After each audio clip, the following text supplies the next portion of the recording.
How to remove music sticker from Facebook story. Hey everyone, welcome back to the channel, and on this video we will learn how we can remove music sticker from the Facebook story. So without further delay, let's get started with this video. So first of all, open up Facebook, and if you're creating a story and if you see this music sticker and if you're wondering to remove the stickers, if you tap on the sticker and then drag it into the trash bin, then it will help you, or it will remove your sticker, but along with that the music that you have added will also get deleted.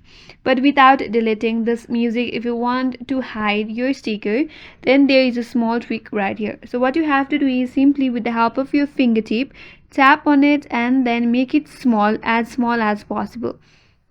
So you cannot make it small after this. Once you're done with that, what you have to do is simply drag this video to the bottom of your screen and then make sure that it is not visible in your story. Once done, you can leave it.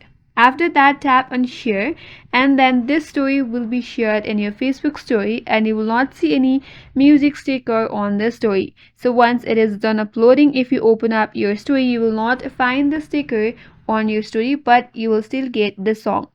So that's the way to remove music sticker from Facebook story, and that's all for this video. Hope this video was helpful, and if you're new to our channel, consider subscribing. Thanks for watching and stay tuned for more videos.